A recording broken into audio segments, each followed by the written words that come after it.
Hey folks, Michael with the CCERP podcast. Hope you are doing well and loving your local area. Get out, get outdoors. Today, we're talking about to Steve Baird about our local history. Um, Learn about that, our area, some historical places we can go to see what things were like, see how things develop through the years and decades and centuries, see what things were like through the history. Could you introduce yourself, Steve? Absolutely. My name is Steve Baird. I am the director of the Klein Historical Foundation up here in Klein, Texas, part of the Klein Independent School District. Before coming into this role, I've been here, I guess this is going on year 8. Background before that is I was an archaeologist throughout the state for years. I have a bachelor's degree in anthropology from Texas Tech University, and I have a master's in archaeology and heritage management from the University of Leicester in England. Did archaeology for a while, got kind of tired of traveling as much as I was, with family and kids. So went back and got my teaching certification and went in and started teaching 4th grade at Middlestead Elementary right here in Klein, Texas. The great thing about teaching 4th grade is it's the grade that comes to the facility that I run now on their yearly field trip. Cool.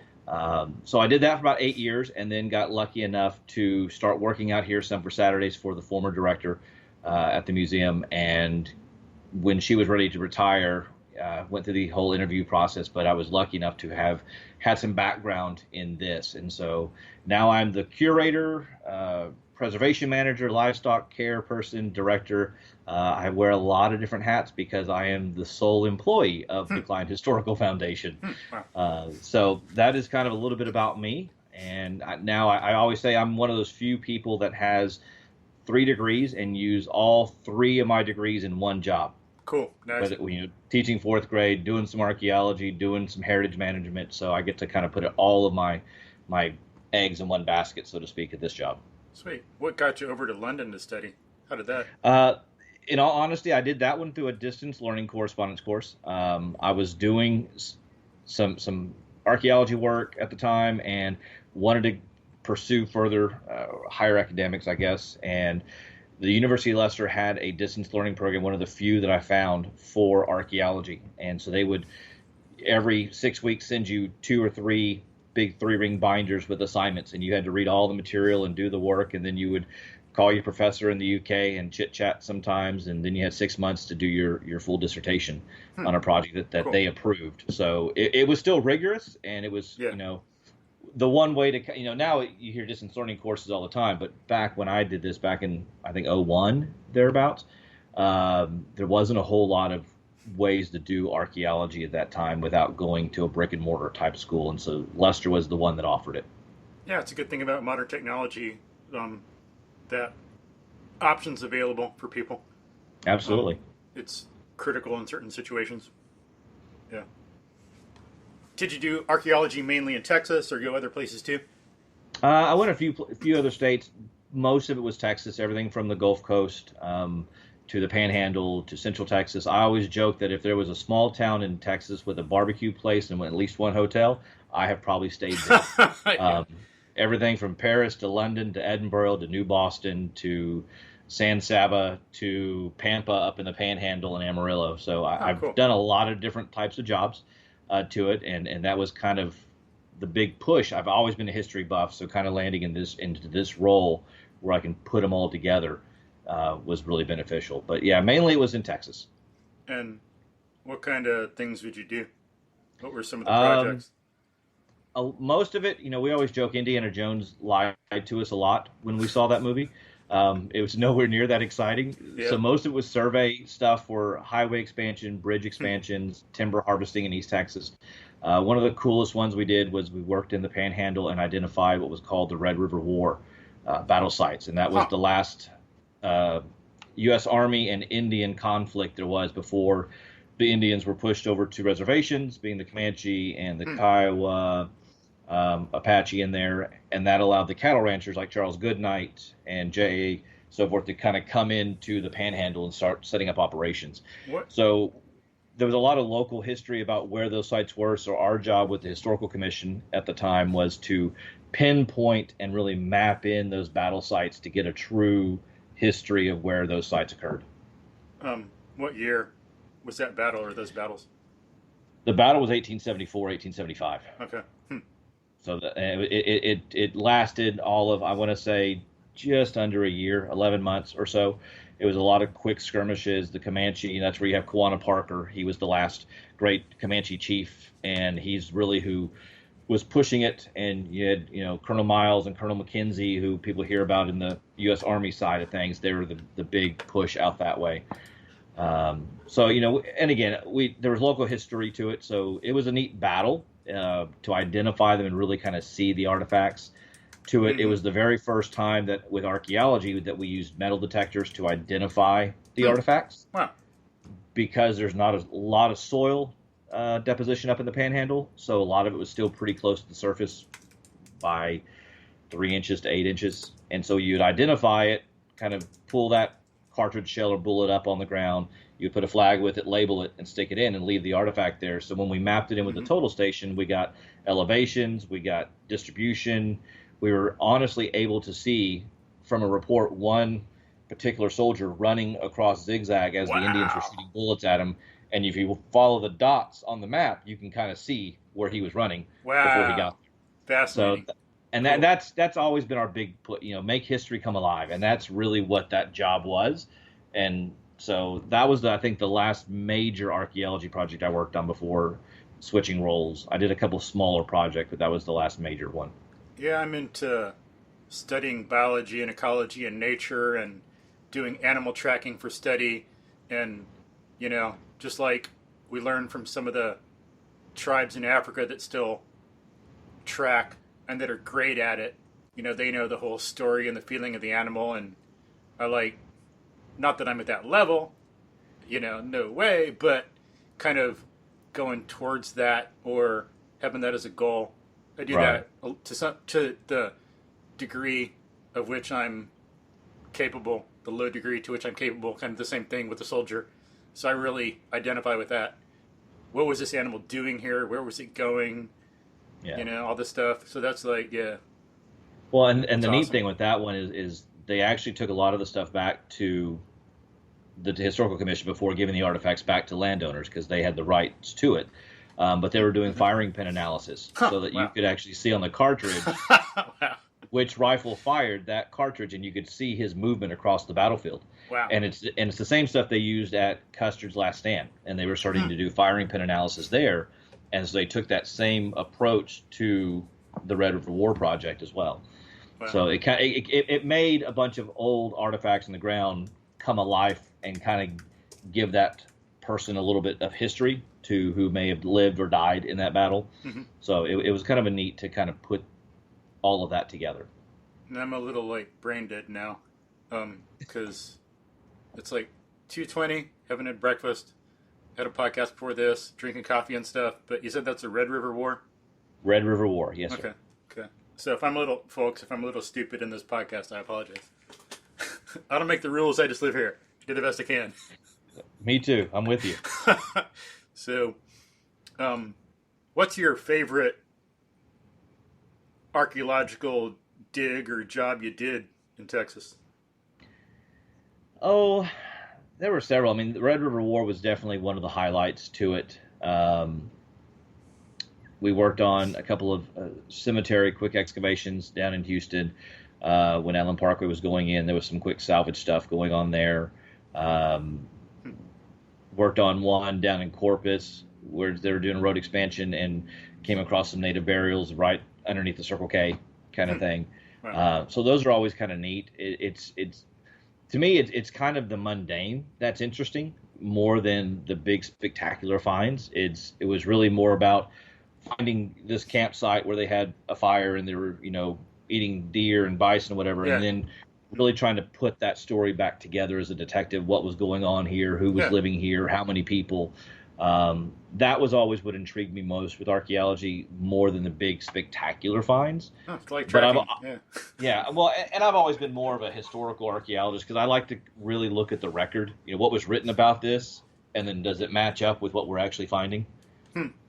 So that's kind of why the Cool. Red River War always sticks out, because what was written didn't really match Huh. what we found, whether it Oh, was local historians or even the Army records. It didn't match what we saw in the ground. how is it different? Um, Kate, one point there was a battle called Lyman's Wagon Train, and Lyman was coming back to resupply, one of the big forces, and had 6 or 7 wagons coming with him, and he got ambushed by what he called 400 to 500 Indians. Mm-hmm. And they had surrounded him, and he kind of shored up his wagons, and he was there pinned down for 4 days, and they couldn't get away until the Indians just left. Well, when we went out to all the ridges and we looked at it all, we found some bullet cartridges that would have been from the natives. But we found evidence of about 10 Indians actually shooting rifles at it. Yeah. So, Yeah. the only thing we were left to believe is that if there was a large show of force, we know that the Indians didn't have a whole lot of weapons with them because they were trading, but there were very few that had guns. So maybe you just had a 400 Indians sitting on the ridge, and it was a show of force more than anything else. But there was only, 10 or so Indians actually shooting back at his whole cluster of men on this little small hillside. So that didn't really match up, and we thought this would be a small little battle, and it went over like 2 or 4 square miles. Huh. Wow. It was quite large. So those were always the interesting pieces, and he probably fibbed his report a little bit so he didn't get in trouble, because they ate through every provision they had in those wagons that were supposed to go back over to his, commander. So it was neat to kind of look at the report and go, okay, that doesn't really match what we're seeing here. And then likewise, hey, here's saying we have all these rifle pits, and here we're finding all these rifle pits full of cartridges that they were shooting back at these 400 Indians sitting up there on the ridge somewhere. Cool. Did it really last like 4 days, as he said, or could you tell if it was longer or shorter? Couldn't really tell. Yeah. They were out of water, so they were drinking tomato juice out of leaded tin cans. Wow. And we Nice. found the pit where they were throwing all those in, and that's what the one guy was running that we talked about. He was running to the water hole that the Indians were guarding. So he finally had enough and just ran for it. So it's hard to tell, but it's funny. It's all these Indians all tied into almost every other battle. It's they were being chased at this battle, and then they kind of left, and they found this one guy and did a little battle skirmish, and as they left that one, they ran across this one. So all of them were really kind of connected to what we were looking at. So that was kind of fun. Cool. Just to kind of, again, it's fun. What guy doesn't like to dig holes, play in the dirt, get paid for it? So, and then you're kind of a detective at the same time to really figure out what was going on. Yeah, picking up trash in the area. I like to clean up stuff because I want to feel like I want to actually be running through nature and having it clean, and not like feel like or actually kind of be walking through like a developing garbage dump. So I clean up the area. For that, for the animals, get up the glass so the dogs and animals don't cut their feet, so people who also enjoy nature can actually enjoy it, things like that. People who it matters to me, and I want to help out people who it matters to also. But out sometimes, like one time I found a tent, and that was fascinating. It would have been awesome if you were there, since you have more practice at this, to think about who was there and why and when. But Yeah. still haven't posted some pictures on these Facebook groups I'm on to have people say what they think happened and stuff. But it was like, I could tell that there was, because of the clothing, like some old clothing I found, I had to like rip out of the ground. It was like partially in the dirt, covered in leaves, There was a guy and a girl there. I remember it was like a toothbrush or something, and some toothbrushes and an old tent and all this other stuff. I like pulled out of the area so the county could haul it away. But yeah, that was like super cool, kind of, to find all that. Absolutely. And then I know I did a job when I was just a little punk kid out of college. Didn't really know how to work much or anything, and but had this one job, and we were in South Texas, going on people's land to do some like survey stuff, and we were in this one city on the Rio Grande, and it was down below. It was like right on the edge of a cliff, and we came across this old thing. I think maybe it was a fort, this old stone structure, and I wish we had cell phones back then as we do now, so I could have taken some pictures, but maybe it wouldn't have been allowed by the clause of the contract of being allowed to be on the property. But it looked like it was an old fort from the 15 or 1600s. I don't think something like that would have been a house. But given that it was made of stone and its location, I was thinking it was an old fort. But that was like totally fascinating, and I couldn't look at it because of the contract, you're not allowed to. So I wanted to look at it, but everyone's no, you can't do that. Get out of here. But yeah, that was all so those rules cool. and regulations. Yeah, but so that's a bit about your background, and so can you tell us a little bit about the Klein Historical Foundation and the Wunderlich Farm? Yeah.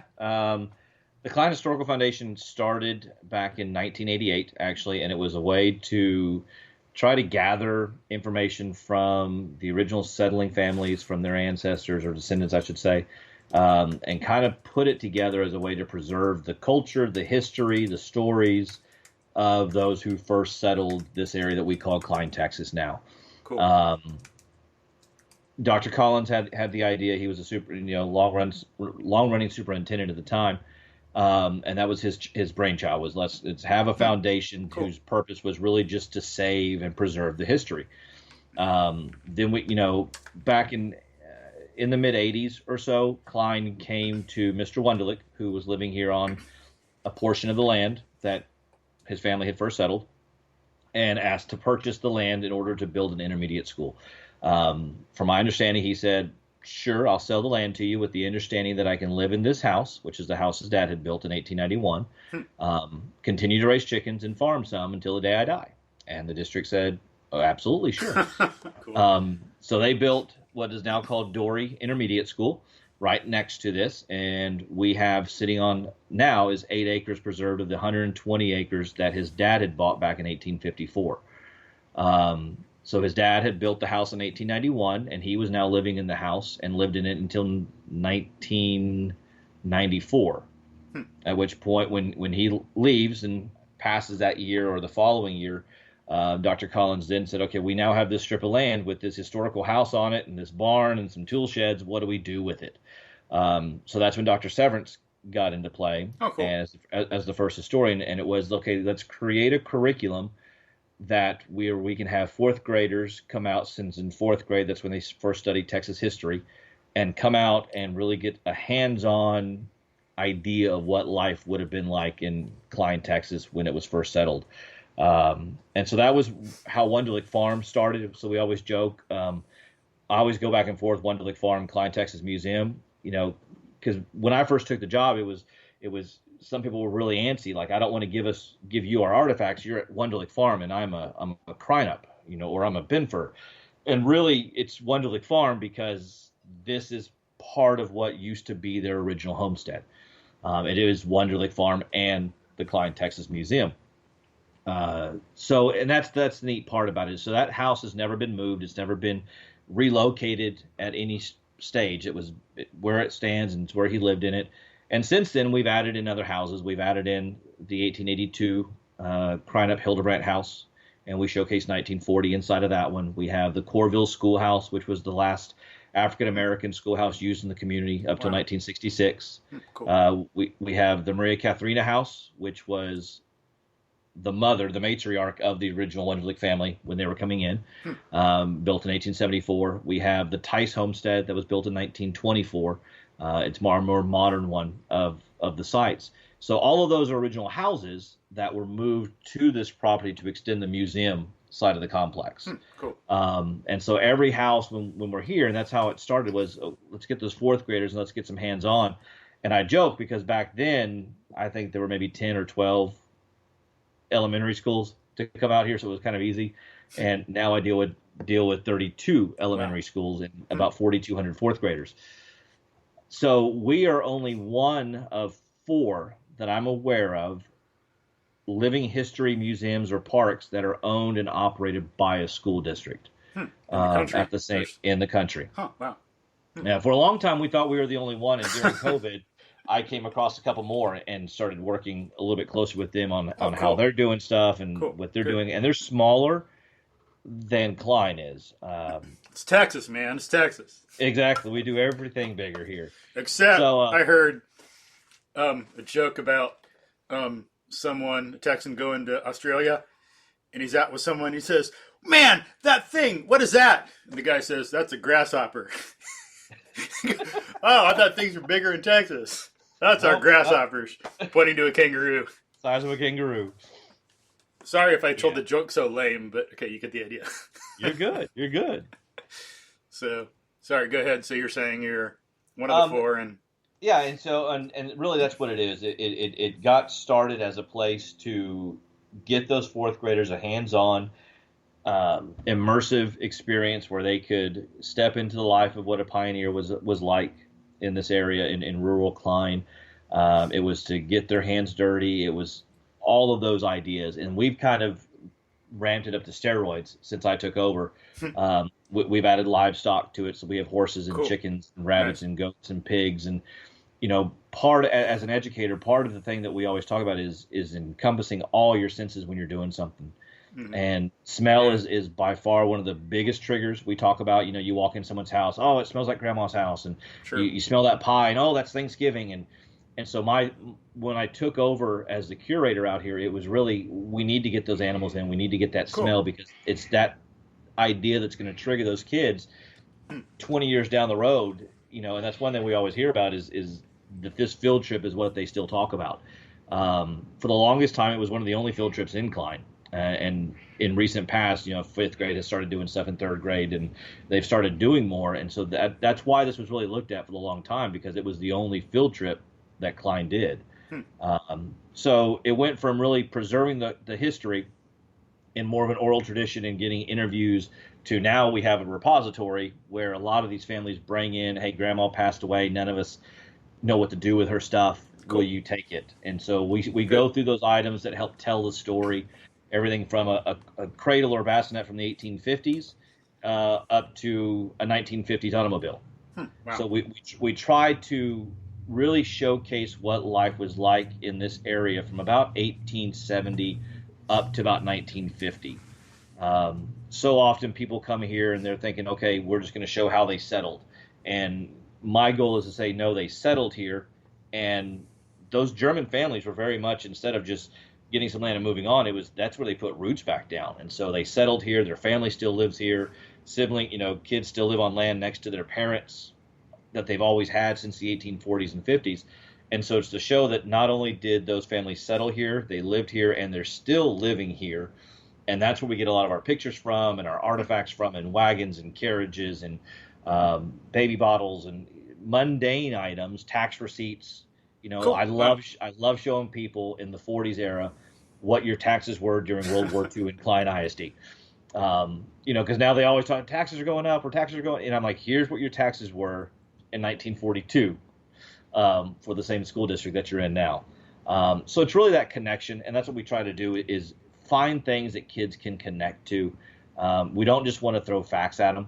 So when we're out here and my docents, my interpreters are here with us, everybody takes on a role. A lot of times I'm Wilhelm Wunderlich, and I'm cooking outside, or, we want to be that person so they can connect and have a name to call you.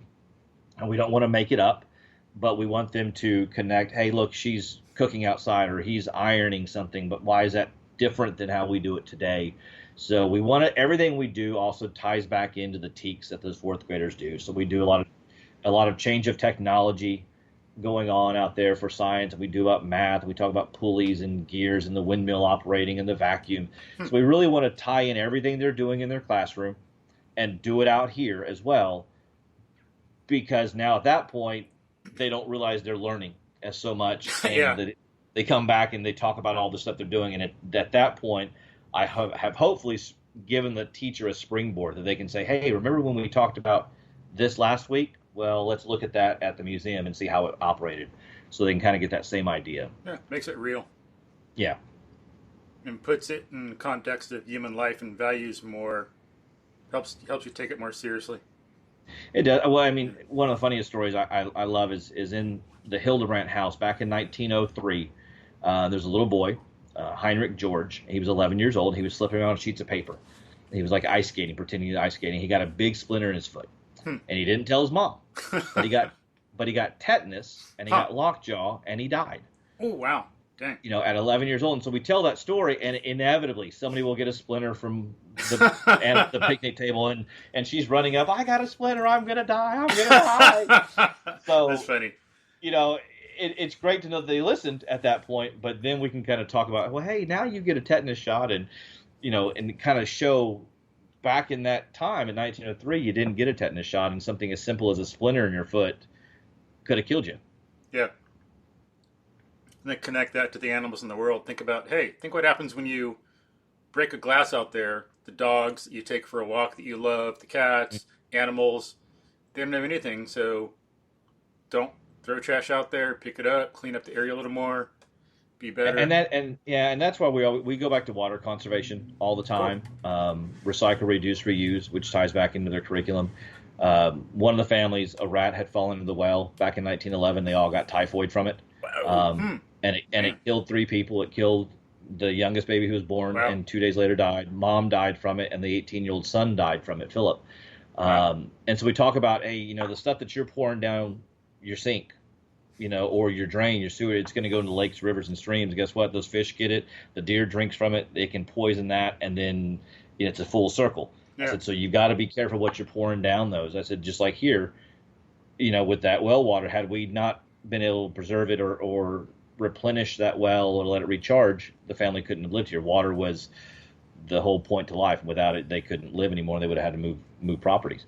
So we do try to tie it back into stormwater pollution and runoff, and try to connect those things that they're going to see maybe on the news story, and still connect it back into that historical cycle.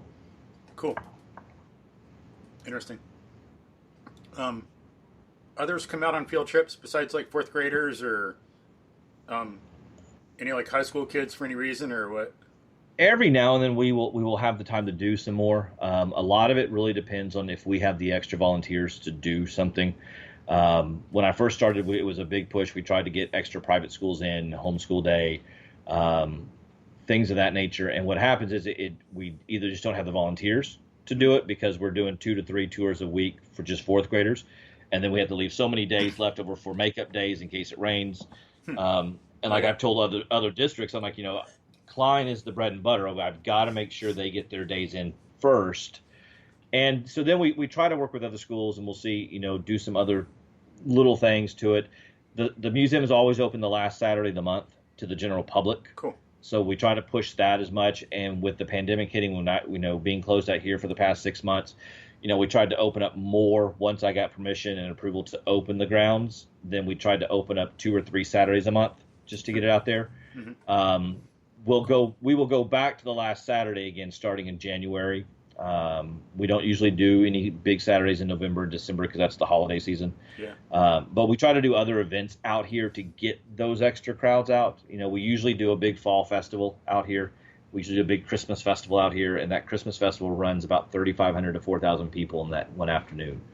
Wow. Through here. And so that was the big that we canceled it this year because there's no way to keep with the guidelines and keep 3,500 people apart. Yeah.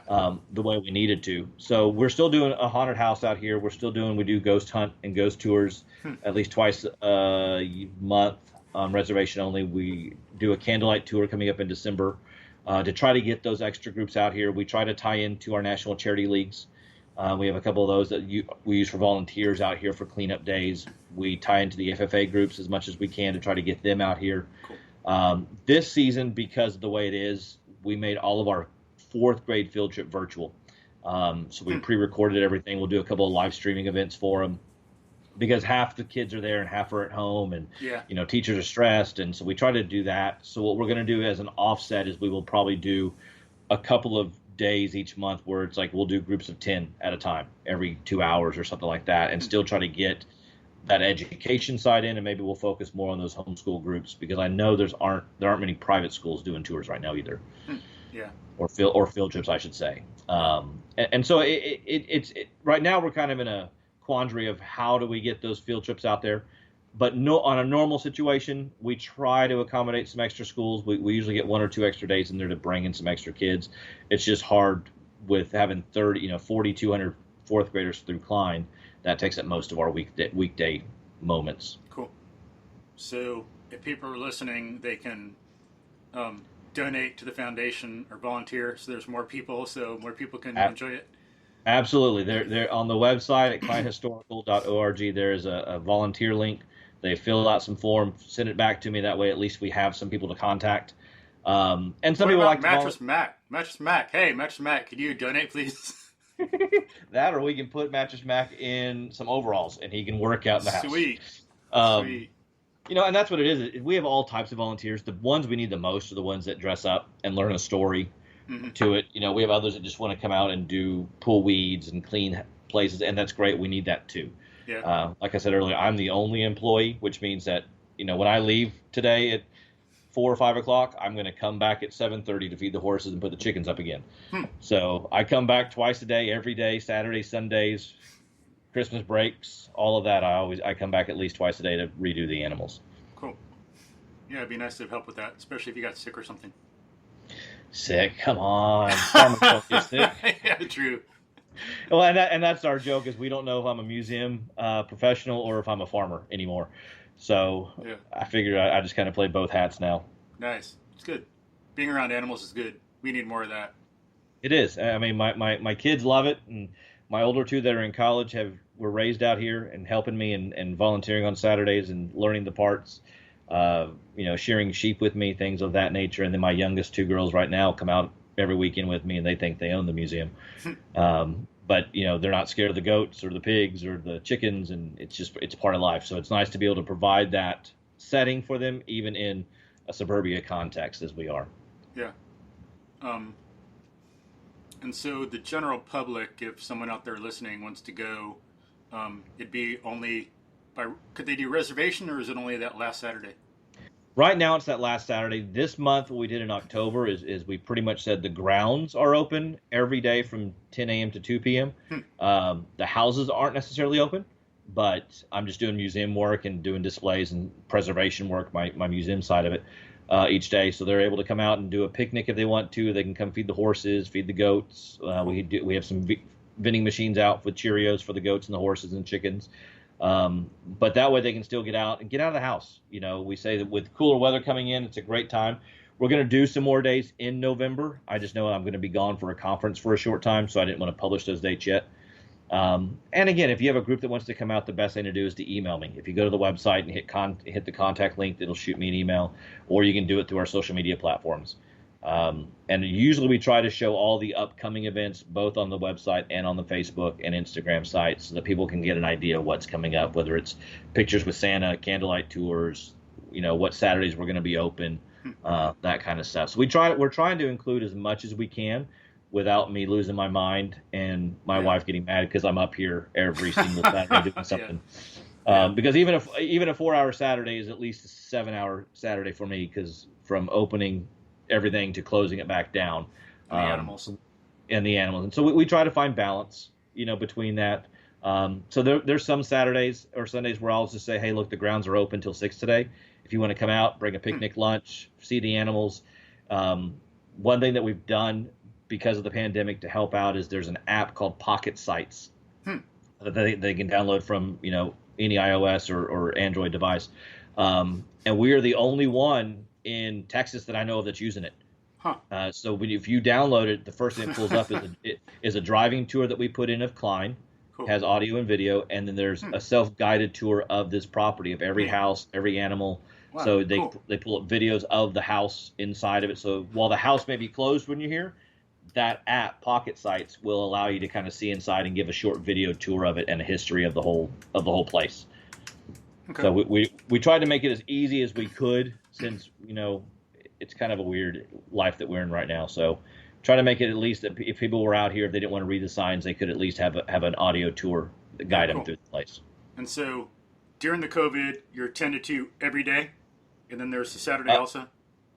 Right now, we said for October, it's 10 to 2 Monday through Friday. Okay. For the month of October, and then we'll put another schedule out for November. We need to get more information. Of what we'll do. Yeah. Okay.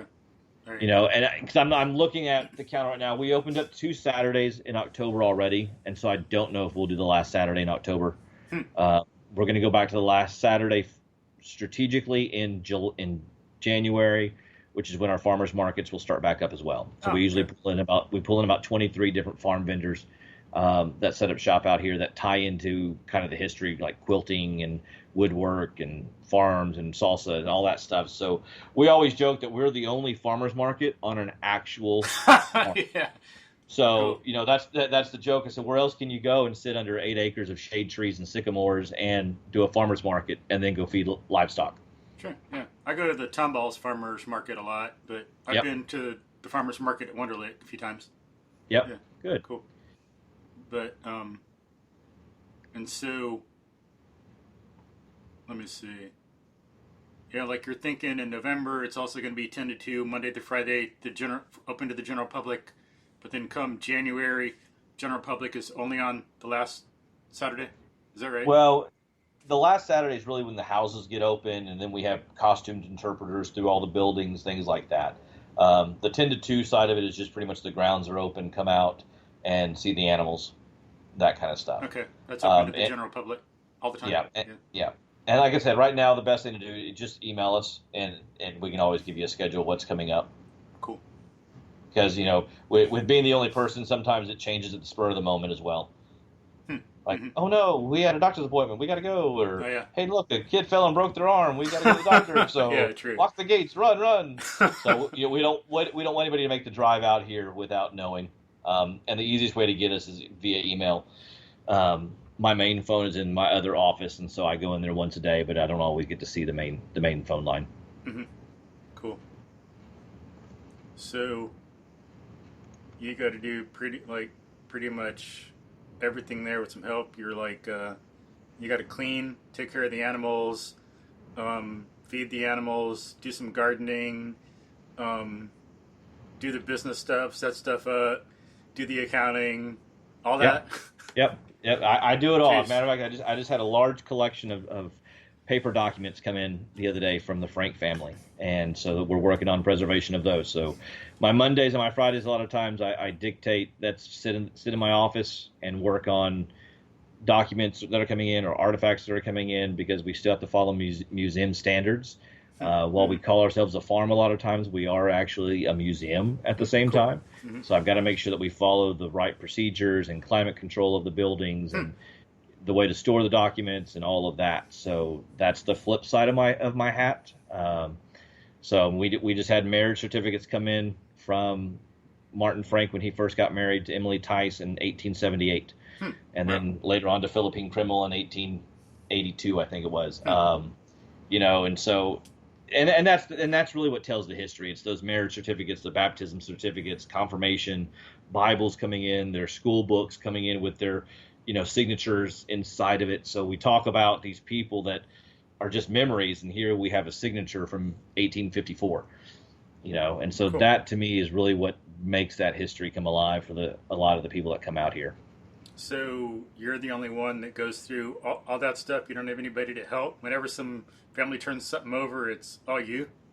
It's all me. Wow, jeez, man. Yeah. I drink a lot of coffee in the morning. Yeah, me too. Thankfully, I've got through my genetic testing on 23andMe. I know I've got the genetic variant so that I metabolize caffeine faster than other people. There you go. So that's my excuse to drink more. That's right.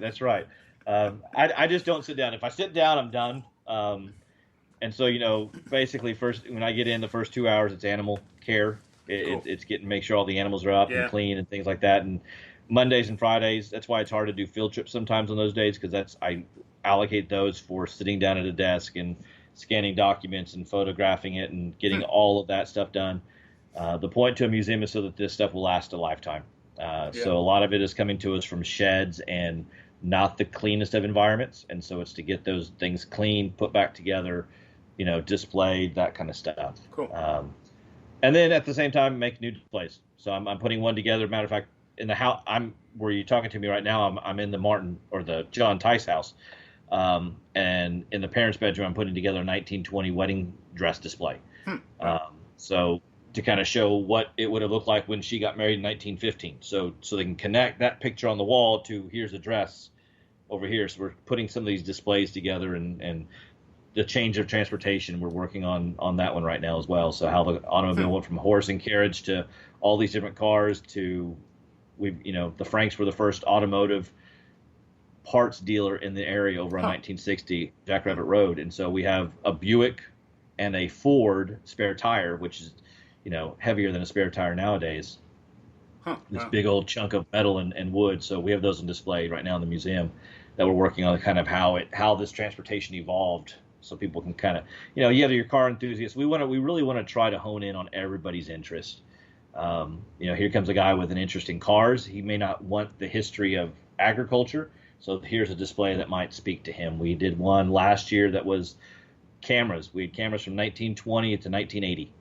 And kind of how those cameras changed. So we had a lot of photographers that were coming out to the museum that didn't know about us, and they were coming out here simply for that display. Wow, cool. Yeah. And so that's my goal, is to find something to hook each and every person to say we've got something for everybody out here. It's not just the animals. The animals help the kids come out, and the kids bring their parents, and those parents bring donations, and so that's what helps keep the museum up and running. Cool. As a 501c3, we're not funded out here by Klein School District. I'm a Klein employee, so my salary is paid for by Klein, but the operation and upkeep of the museum is strictly off grants, donations, charitable giving, festivals, all of that kind of stuff. Okay, cool. And so folks know, Jackrabbit Road is what I still call 1960, but what do some people call it now? Cypress Creek Parkway. But isn't there some other name, like named after a congresswoman or something? At least part of it. But yeah, I don't know. I know they changed 1960 on a lot of it to Cypress Creek Parkway, and Jackrabbit Road really was only part of it. It was a dirt 2-track road. Yeah, I think I'm old enough to remember that name being around. I'm going to say I wasn't here at the time, but I see it in a lot of reports. Johnny Frank had the first automotive parts store right there. Huh. Wow. And yeah, I remember 1960 before it had stoplights. Wow. I think so.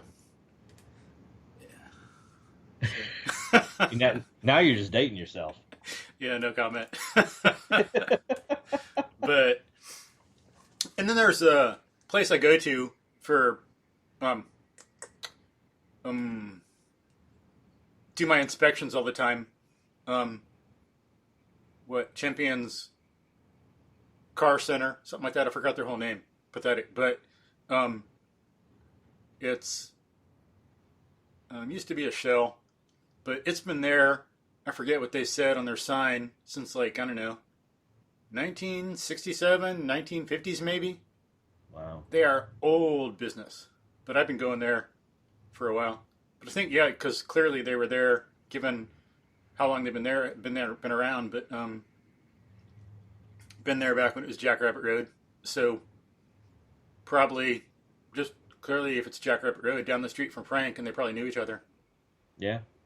But I wouldn't doubt it. I have, matter of fact, from Johnny Frank, we just had some stuff come in, and there was a 50s catalog called the Horseless Carriage Club. Huh. And it was still in the envelope, unopened, and so all the stuff came into me. So it's a vintage 1951 car catalog. Wow, cool.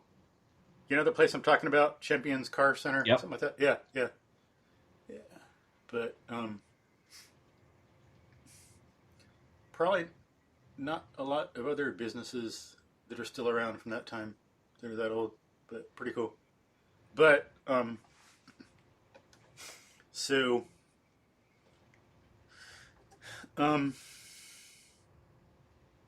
anything else you want to say about the Wunderlich Farm or the Historical Foundation or anything? No, that's pretty much what we do. We do a little bit of everything out here. It's cool. Like I said, it's the one spot you're going to find a farm and a museum in the middle of a subdivision. Yeah. So when people are trying to find the farmer's market, they always think they're lost. Or if I have a horse farrier coming out for the first time, they're like, "There's no horses out here. It's a subdivision." Yeah.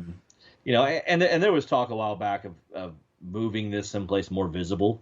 Mm-hmm. And I kind of struck that down because what makes this unique is it's 8 acres of the original homestead. Yeah. It's not a piece of land that we're going to put some old buildings on. This was, 8 acres preserved of the 120 acres originally bought. So that's what makes it kind of unique.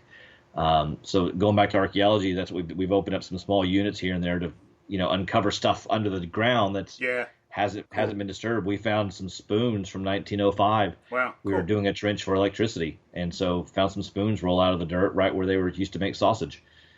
So that's kind of what it's all about. It's about preserving that history, that culture, the oral traditions, and again, not just the Germans, because going into what we'll talk about, the French came in here first, then the Scottish came in, and then the Germans. And so we really kind of celebrate when we're open. I usually fly all three of those flags from the fence post. I fly as Scottish, French, and German flags because it's really all of their history in this area, not just the German side. I'm the Spanish. Cabeza de Vaca. He was a slave in Texas for a long time. 6 years. Was it 6? Yeah. 6, 10. Yeah, but cool. You probably know more than I would about it. You're the historian, but yeah. But what? Maybe walk like 3,000 miles barefoot. A slave the whole time to the Indians, passed around, treated poorly. But I wish he would have written more. It's good to have those firsthand accounts of what the Indians were like before Europeans came over, how many there were here and all that. But man, but he didn't know what would happen. If he knew, he probably could have written a lot more, and that would have been even more fascinating. Agreed. But yeah, so, but from what I've heard, looking into that, some people think he might have gone towards San Antone, and some stuff I looked at, people who've seemed to dug into it more think that the route he took was not so much maybe coming up here around Cypress Creek, but going more along the coast. And then I forget what they said, he passed into Mexico from modern Texas, but they say he went more south, and some people think he went up more around Austin, San Antonio, and something like that. But that's interesting. Yeah, I bet he once he found a good waterway, followed that for a while and crossed the Rio Grande over. Yeah, interesting. As long as the Indians let him. That's right. He escaped. He was on the road for a while. Huh? How long? Oh, I don't remember how long it took him to get back down to Mexico City. But how long was he escaped? Well, he was with the Karankawan for 6 years before he escaped, and then I want to say it was another 6 to 8 years before he ever got back down to Mexico City. Okay, yeah. So he wandered around quite a while before he crossed over the Rio Grande even, and then started going south. Mm-hmm. And I always find it fascinating because how did he know where to go? Because he was coming from Florida to here. Mm-hmm. He wasn't even really sure what was down in Mexico City area.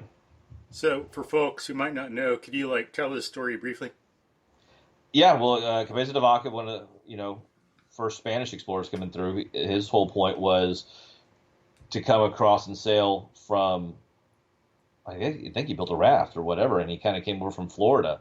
Because they were shipwrecked, right? Yeah, shipwrecked over there, and so then he did a makeshift raft with a couple of people and what we call the first slave, in the area. Esteban was a slave to Cabeza de Vaca, and it was really the first African American person that the Indians had ever seen at the time. Because this is like 1528 is when he crashed on the coast of Galveston. So he gets over and lands on the coast of Galveston and pretty much washes up on shore. It's him, Esteban, and there might have been another one or two soldiers with him, I'm not sure, captured by the Karankawans. And, they kind of passed him around for a while, but at the same time, he kind of knew things that they didn't know. So he was able to cure a lot of simple ailments that they had there within the tribe. So they really looked at him as this kind of miraculous shaman type figure. And same thing with Esteban. Here he had, an African American's hair. It was something different than they had ever seen in their life. Which, later on the Indians started calling African Americans buffalo soldiers because the hair on their head looked like that of a buffalo. I didn't know that. And that's why they got the name, was based on the afro style hair. It was that spongy feeling, and they equated it to the bison. So he was with the Karankawa about 6 years before he escaped, and then he kind of wandered within the interior of Texas for a while before he crossed over the Rio Grande and eventually made it back down to Mexico City. At which point, I think he stayed there for a little bit and then took a ship back over to Spain. Mm-hmm. Cool. Yeah. Pretty much naked and barefoot. Yeah. Yeah, pretty much. Yeah. Well, I'm going to assume within 6 years he learned how to make moccasins, maybe from the Indians. Yeah. And I'm sure he picked up some tricks from the Karankawa. You know, Karankawas were known since they lived on the coast and there's so much mosquitoes down here. They would rub themselves with alligator grease to kind of protect themselves from mosquitoes. So I'm sure he picked up some tricks like that as well, and edible plants like the prickly pear and stuff like that to keep him sustained for that amount of time. Cool. So, what about in your history studies and all that?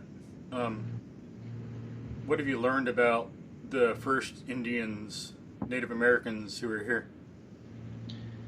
The tribe that we have out in this area, again, still tying into the Karankawans, so to speak. It's a group, and I'm going to probably mispronounce its name pretty well. Archaeologist, and there's a bunch of different spellings to it. They were docile, as opposed to the Karankawans, who were very hostile for the most part. Karankawans were cannibalistic. They pretty much ate their enemies, so to speak. Isn't that how they got their name? I think so. But I mean, because I know from archaeology we find butcher marks on bones that were tied to the Karankawan burial sites. Wow. But this other tribe, they're all part of the Atakapan language group right within this area. Just looking at this, a quick note I have, it says it was a group that included the Badai Indians north of Spring Creek, several other tribes along the coast. So you had several tribes in here which were all part of the Atakapan language group, including the Caddoan. So you had Caddo Indians, far east Texas, that were very agricultural and sedentary. They built the big beehive style settings, which was a lot of work, so they didn't really ever move.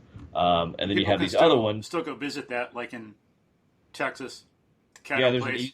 If it's open yet, Texas, it got damaged in some storms. about I don't know 2 if it's years open. ago. Yeah, so I guess it's open by now. But I have to look I think again. so. And you had the same thing. Cattle were up in Missouri. They were up in Illinois. They were up in Louisiana. They had a big trade network to them.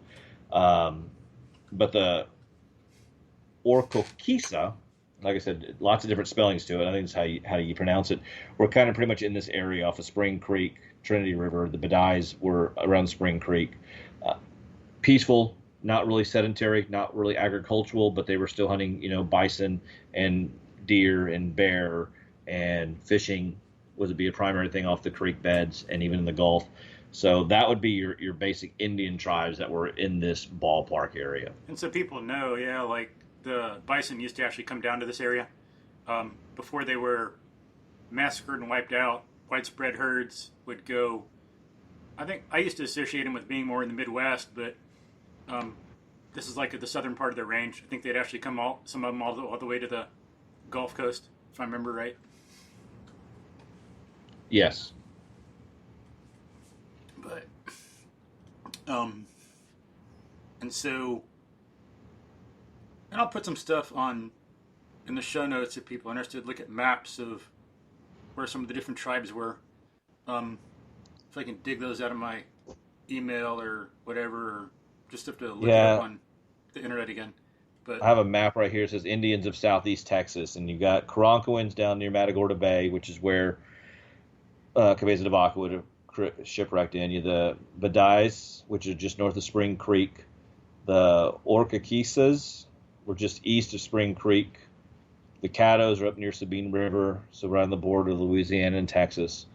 And all of those were pretty much part of the Atakapan tribes. Atakapan was just a language, so they all pretty much had the same language, just different tribal names and cultures and customs. Yeah, and what about around Cypress Creek and a little west of Spring and Cypress?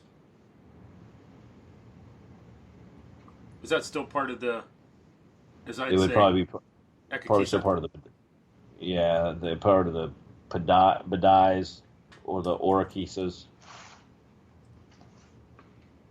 semi-nomadic, small tribe. This tribe roamed from lower San Jacinto and Trinity River valleys.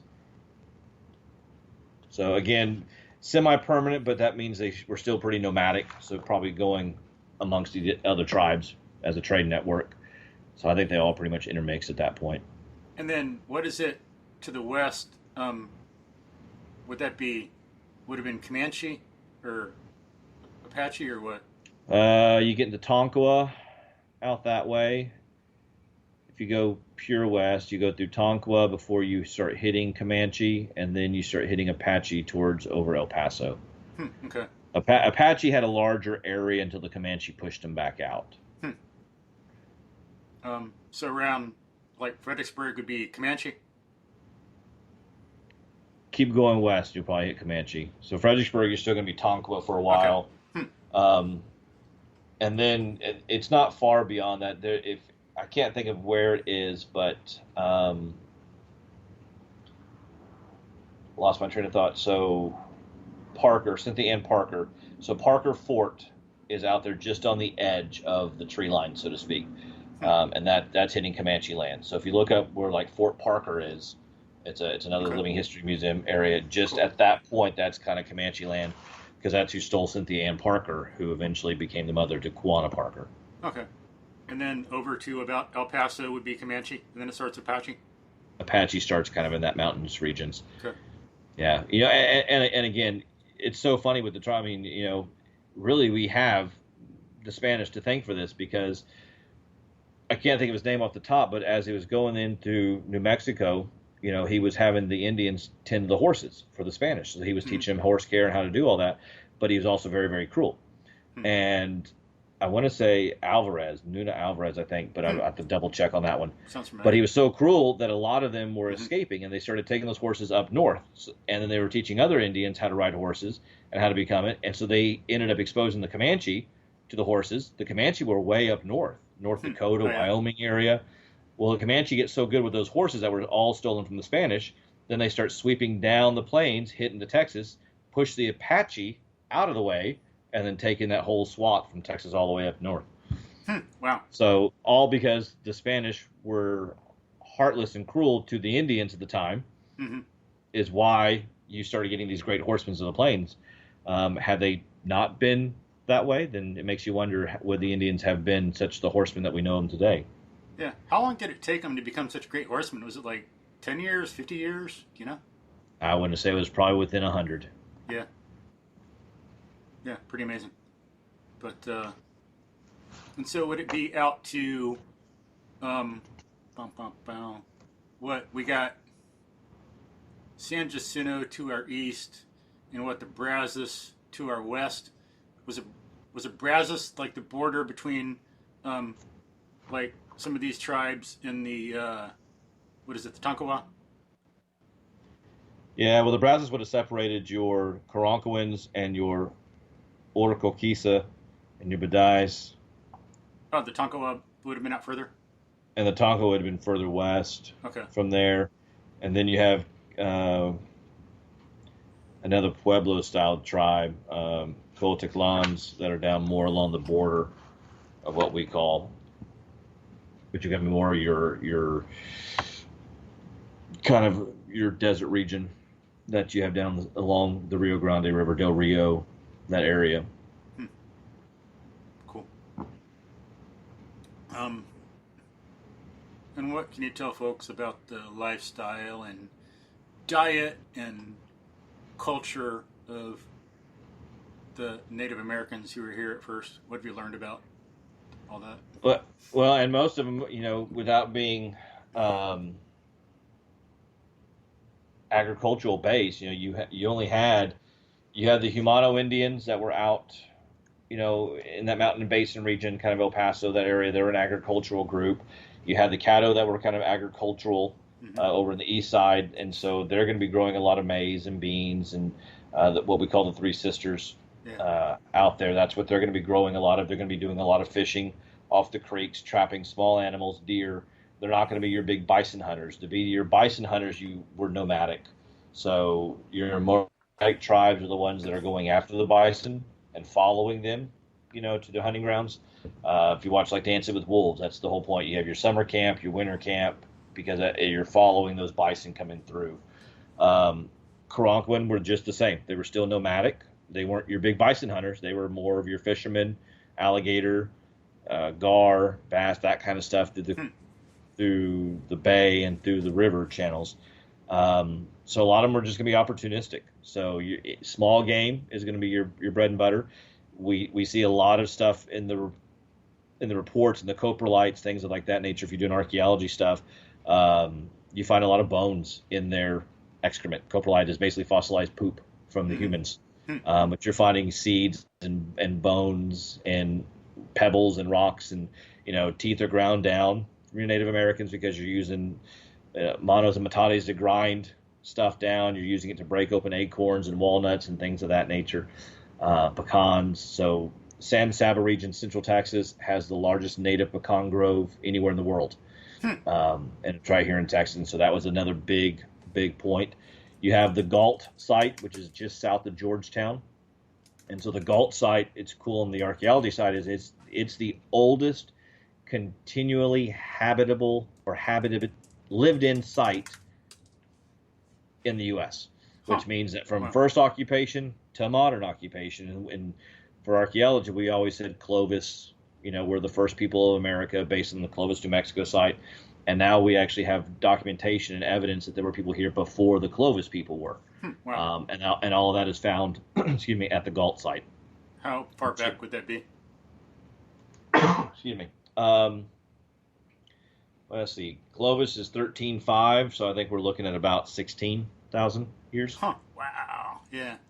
And so folks know, I've read that hominids were actually here a lot earlier than you think. They just weren't Homo sapiens. There were species in the genus, I don't remember how many hundreds of thousands or millions of years ago, but Homo sapiens is, more in the last, 40,000? Well, and we know we have sites down in Chile that are older than the sites here in Texas, meaning they had to cross this route before they got down to the southern tip of South America. Either that or they were taking boats. Excuse me one second. Cool. My apologies. So, we do know we have those sites down there.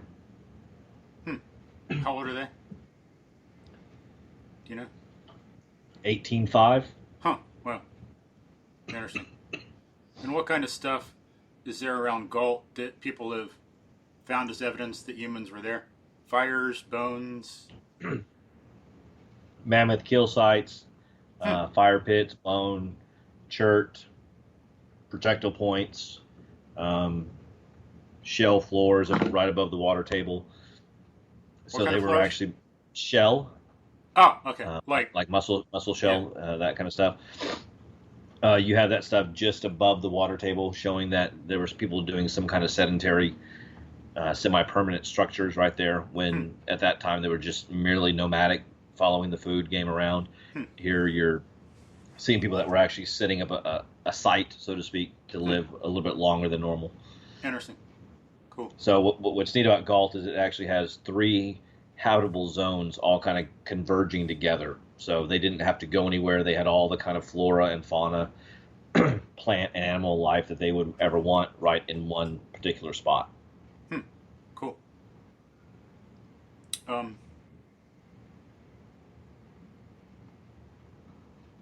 Let me reconnect. Sorry. You're good. Had to check my calendar. I was all of a sudden, wait, what do I have to do after this? So I had to look at my calendar. And then I remembered, since I'm a private tutor, I work some later. Kids get out of school, work later. So I was processing my work schedule. So sorry. You're good. You're good. But, and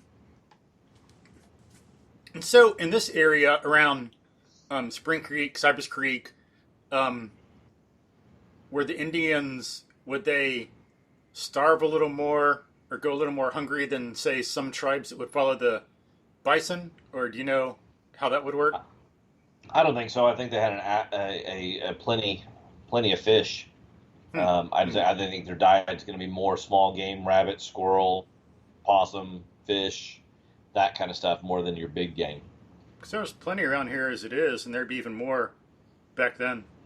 Right. Um, Which and that's why people first settled this area. That's why you had, Harrisburg, aka Houston, spring up, because you have all the waterways converging down into Houston, so to speak, and then going into the bay. um, that even when the farmers, the immigrants first started coming over here, it was fertile land. It was a lot of wildlife, a lot of game. So, and the flip side of that is, I know from the German side, in order to cut wood in Germany, you had to be aristocracy. You had to be nobility to cut the lumber, huh. Oh, wow. to build houses, things like that. And so one of the letters we have from Johann Peter Wunderlich back to his dad is, hey, there's enough wood here for everybody to cut, and anybody can cut it. I cut my own word, nanner, until the king. So, well, and that's why they all started immigrating, is because the land was too expensive. They couldn't farm enough land to feed their family. There wasn't any wood to be cut, and they get here, Wow. and they got to think that the same thing about the natives is you had plenty of lumber for canoes or for building structures. You had lots of wildlife and game. So the same reason that we set cities in spots is the same reason the natives first lived there. Yeah. It was available resources, and then people continue living there until we get to the modern era, and we just put a city right smack dab where their tribes used to always be. And then we get shocked when we find Indian burial sites around the city. Yeah. But that's the same reason we're putting cities in spots, the same place that the natives would have initially built their small villages. Yeah, kind of like modern highways are on top sometimes of wagon trails, which are on top and there because they were foot trails, which are there because they were animal trails. Yep. It's very, Absolutely. there's, a lot of work on that. You can read some books about pathways like that, how some of that stuff goes back millennia into ancient history. And then in our area, yeah, there's deer here already, but there would have been more bison coming down, rabbit. We got cottontail down here called swamp rabbit, which can swim, and they're bigger than others. I think we got 2 species of rabbit in this area, from what I've seen so far. And the swamp rabbit are bigger rabbit than some others. There's a marsh rabbit, like more in Florida, weighs like 2.5, 3 pounds, but our swamp rabbit is like 5.5 or 6. Right. So a lot more meat on it. And then there's the fish, but people might not know. We've also got a lot of river mussels native to the area, some clams, some of them. I've seen shells that are like, 4 or 5 inches long. Well, yeah, I mean, and mussel shells were so plentiful out in this area from the rivers. That's what they were using to grade the roads initially. Huh, wow. So, like Luetta Road out here, it was all graded with mussel shell. That they got locally, not just from like the bay or something? No, a lot of it came from this area. Oh, wow, I didn't know that. Huh, wow. Yeah, so, I mean, and that's what, you talk about, it was dirt road, and they started putting your mussel shells on it and grading it that way before it started going to blacktop and gravel type stuff. I have pictures of the Bonin family, which was a French family in the area, on their graders being pulled by mules as they're grading out this mussel shell. And so I find it ironic out here, even by my pig pens up near the front part of the property, when we're digging around, mussel shells will start popping up. Wow. And that would have been probably from what was on what we call Tice Mail Route Road. It was called that because that's the way the mail came to deliver past the Wunderlich and to the Tice house.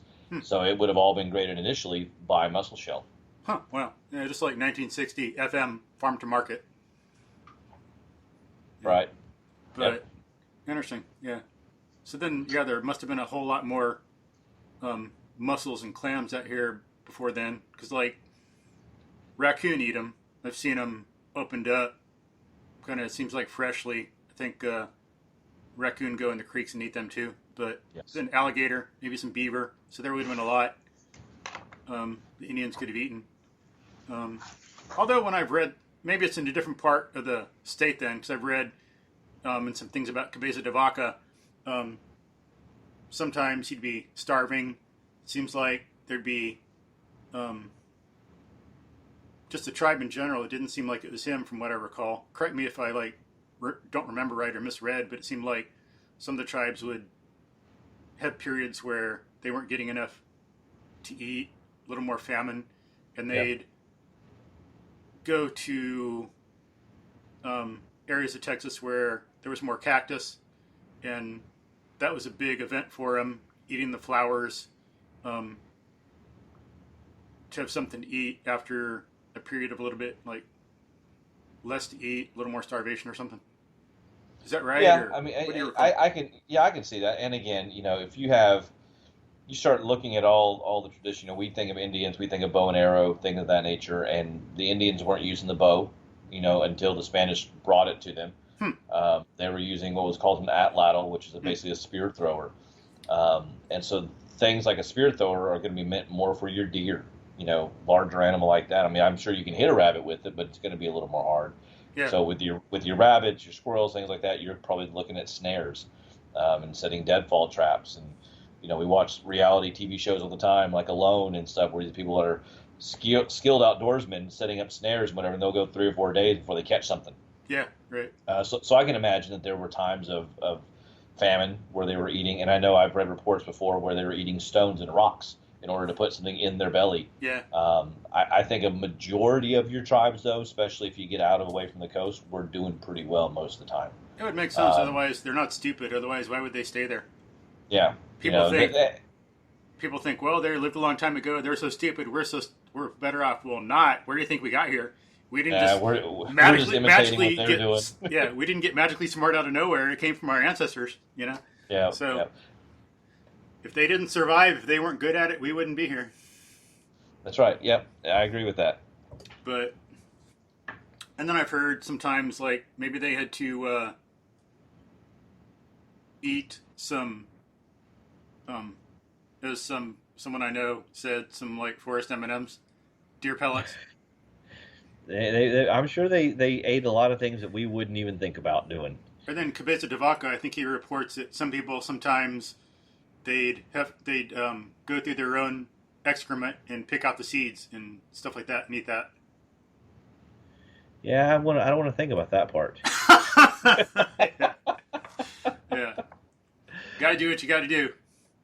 You do, and you think about pine nuts, and acorns aren't really a suitable activity to eat because they have so much tannic acid inside of it. But if they mash it down and boil it, it tends to get that tannic out of it, and they can still make a paste and a bread out of it. Another thing we did before, we find a lot of large snail shells in archaeology records. Cool. And so we did a study, or we did an experimentation, I should say, where you got a lot of large ones and you put them on these hot rocks from around your fire. And basically it starts to smoke them and cook them out, and the little foot of the snail comes out, and you use a mesquite thorn to stab in there and you pull the snail out. Huh. And then you eat it. So, we wondered why we found millions of these snails in some of these sites. Cool. Well, because it takes probably about 100 or so before you say, okay, I'm done. Yeah, true. It didn't taste good. I was a college student, so we do whatever we had to for science at that point. Yeah. They didn't taste. It was pretty gritty and nasty, but it's a food source. Yeah. How do you know? Did they use mesquite thorns, or are you just thinking they did, or like what? We were just thinking it was mesquite was a viable option around us. And they had big thorns, and they were long enough and strong enough to stab in the foot of the snail coming out and pluck them out. So sometimes we tried boiling in water. We tried sticking on the coals of a fire, and different approaches, just trying to figure out why we found so many empty snail shells around these campsites. Right. Cool. And then, even if people were picking stuff out of their excrement, they could wash it off and stuff, and people can, like, you might think it's gross, but people pay, like, I think it's coffee. I think you feed some coffee beans to cats, and it comes out in their crap, and it has to do that to make something ripe or something or other. I forget. Right. And then they pay like $100 an ounce or something for this coffee that some animals crapped out. It's not like we don't do it. Or we haven't come as far as we thought. Yeah, there are people in France or something that I forget where it is in Europe. They there's something that they pay a lot of money for, a delicacy they think, but they eat something and then you have to drink like vodka with it because to kill it in your stomach. Otherwise, it'll burrow through your stomach and get into your brain and kill you. But why the hell would you eat something like that can kill you if you're not careful? What if like the vodka or whatever it is doesn't work? You know? Yeah, It's like I'm not going to step in that one. no, thank you. Yeah, it's like, geez. But and then eating seeds out of your own excrement is better than I think being accountable. You know, giving your options. Yeah. Yeah, I'll go for the seed. Wash it off a little bit and stuff. Yeah, because they're human. You know, I doubt they really just picked it straight out of their feces and ate it. You know, they're not stupid. You do what you have to do to survive, I guess. Then you can get it and mix it with other stuff, acorns or whatever. Yeah, but I think that was in some of Cabeza de Vaca's own writings, or at least reports about him. So it must have been in his writings so they'd know about it. Probably. But let me see. Unfortunately, I got to go soon for work, but you probably got stuff to do too. But you got anything else? Any other interesting stories about the early Native Americans in this area? None of the natives. I'm going to, by the time most of the families are moving here, most of the natives were extinct. Yeah. By that point, the French started coming in through New Orleans, and then coming this way, we had 13 original French families in this area: Boudreaux, Pivoteau, Bonin, Pilat. Were a couple of them. Like Piot's Gully. There's a gully named after them. Yeah, he had a big house down in Houston and a big house up here. He was a big lumber. Huh. And what people don't realize is there's a lot of different areas up here. Then you had your Scottish move in. We had the McDougals and the Mahaffeys come in. The Mahaffeys lived next to the Pilots over in the what we call Willow area. Yeah, actually, I knew someone in high school named Mahaffey. I don't know if they're related, but yeah. I'm sure. McDougals were another Scottish family. He got the first land grant from President Houston in the area when we became a republic. And then you have a mass immigration of Germans. By the time the Germans started coming in, you don't have a big Native American population out here anymore. Most of them have gone extinct or they've moved on. Yeah. At that point, and even we talk about, we said Red River War. That was really the last holdout of Indians up in the Panhandle. And that was a conglomerate of Apache, Comanche, Kiowa, and I can't think of the fourth tribe. But that was 1874. So by that point, they're the last holdouts. Everything else is open down here. And that's when you have, Houston coming into play. You have a big railroad system coming into play up this way. Everything coming from Houston up to Cypress to Humble to what we call Louetta to Tomball and starting that. And so that's going to be, slowly after the Civil War kicking in to it. So I think a lot of our immigrant families that came down to this area didn't have a big, once we hit the 1860s, we didn't have a big connection to the natives that were down here anymore. Yeah, I think in Dan Severance's book, she talks about how some family, I think it was a German family, helped some local Indians in the area, and they'd always put some food out.